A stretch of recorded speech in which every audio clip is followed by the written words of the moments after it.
तो इसलिए ये बिल राज्यसभा के अंदर गिर जाता। इसलिए मोदी जी ने अल्पमत में रहते हुए ध्वनिमत से, गैर कानूनी तरीके से, गैर संवैधानिक तरीके से लोकतंत्र का गला घोट के ये बिल पास किया है। इस काले कानून को वापस लेना चाहिए, ये हम कहना चाहते हैं।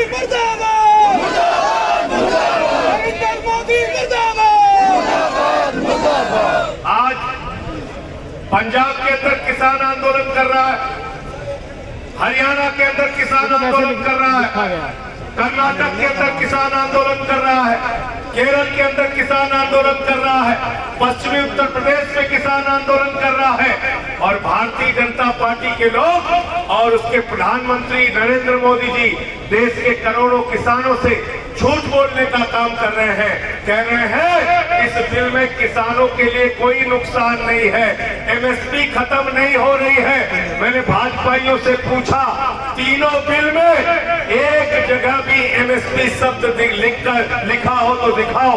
तीनों जगह, तीनों बिल में एक जगह भी न्यूनतम समर्थन मूल्य लिखा हो तो बताओ। अरे अगर किसी किसान को एमएसपी नहीं मिला, वो कोर्ट पे जाएगा, वो कहेगा मुझे पति ने हमें न्यूनतम समर्थन मूल्य नहीं दिया, एमएसपी नहीं दिया, तो जज साहब आपकी बात सुनेंगे, वो कहेंगे इस बिल में कहां लिखा हुआ है एमएसपी। आप उस समय ये कहोगे क्या कि मोदी जी ने बहुत अच्छा भाषण दिया था, आपने जज साहब नहीं सुना, तो जज साहब आपकी याचिका लेंगे और उसको उठाकर फेंक देंगे। ये देश के करोड़ों किसानों के पेट और पीठ दोनों पर लात पड़ने का काम नरेंद्र मोदी की सरकार ने किया है। इस बिल के अंदर कहीं भी एक शब्द भी, कहीं भी इस बिल के अंदर एमएसपी का जिक्र नहीं है, पहली बात। और दूसरी बात, इसमें क्या किया है, जो सबसे खतरनाक काम किया है, असीमित भंडारण की छूट दे दी, अनलिमिटेड स्टोरेज की छूट दे दी। इसका मतलब अडानी आपसे अनाज खरीदेगा, अंबानी आपसे अनाज खरीदेगा, टाटा आपसे अनाज खरीदेगा, बिरला आपसे अनाज खरीदेगा, बड़े बड़े पूंजीपति आपसे अनाज खरीदेंगे, सस्ते दामों में आपका अनाज खरीदेंगे, स्टोरेज बना के पंजाब के अंदर, हरियाणा के अंदर, उत्तर प्रदेश के अंदर रख लेंगे। जब बाजार में गेहूं की, चावल की, अनाज की कमी हो जाएगी तो महंगे दामों में आपको बेचेंगे।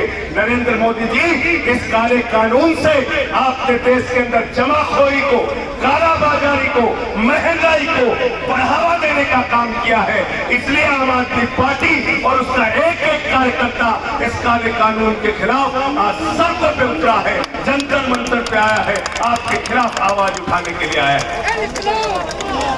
और जब से मोदी जी आए, जब से मोदी जी की सरकार आई है, हर बात में खाली झूठ बोलने का काम करते हैं। अब एमएसपी के बारे में झूठ बोल रहे हैं पूरे देश में। याद कर लेना, ये वही लोग हैं जब नोटबंदी लेकर आए थे तो इन्होंने कहा था नोटबंदी से आतंकवाद खत्म हो जाएगा, नोटबंदी से काला धन खत्म हो जाएगा, नोटबंदी से देश तरक्की पे जाएगा। करोड़ों लोग इस देश के अंदर बेरोजगार हो गए नोटबंदी के कारण। नोटबंदी ने देश को बर्बाद कर दिया। और मोदी जी ने कहा था अगर हम 50 दिन में इसका फायदा नहीं बता पाए तो हमको चौराहे पे खड़े कर देना। मोदी जी, मैं आपसे पूछना चाहता हूँ, देश का करोड़ों किसान आपसे पूछ रहा है, किस चौराहे पे आप मिलोगे? हमको तो आपने नोटबंदी से बर्बाद कर दिया, बर्बाद कर दिया, तबाह कर दिया। अब किस चौराहे पे आप मिलोगे, जरा हमको बताओ।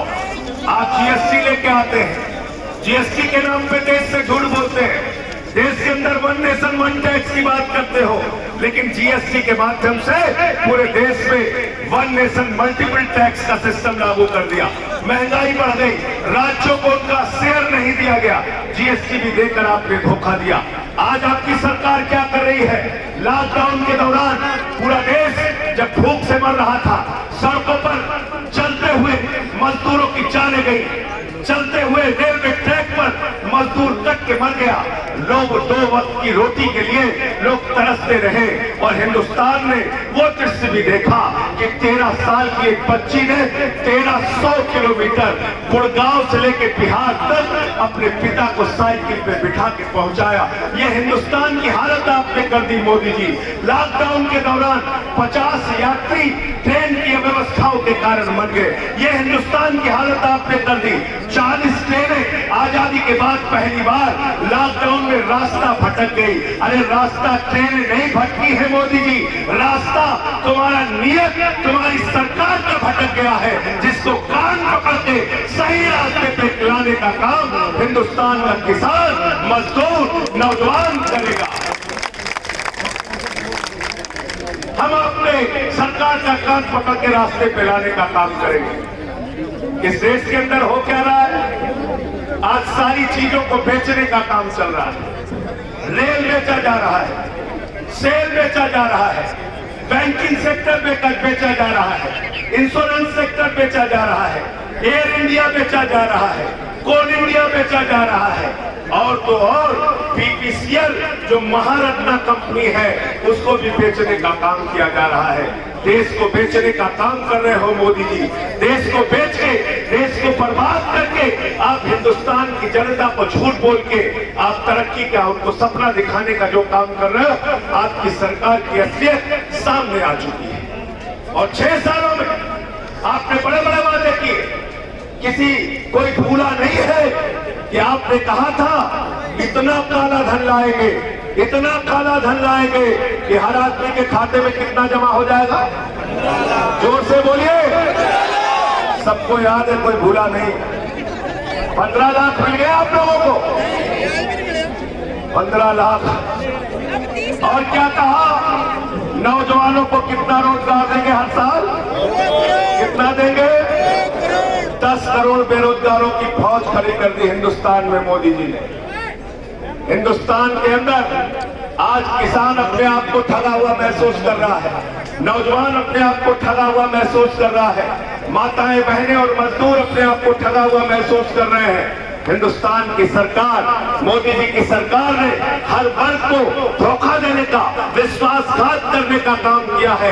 मैं फिर से एक बार पंजाब के नेतृत्व को, पंजाब के कार्यकर्ताओं को दिल से बधाई देना चाहता हूँ। ये लड़ाई, ये जंग तब तक जारी रखना जब तक इस सरकार से काला कानून वापस न ले लो। आप सबका फिर से एक बार बहुत बहुत शुक्रिया। इंकलाब, इंकलाब, आम आदमी, आम आदमी।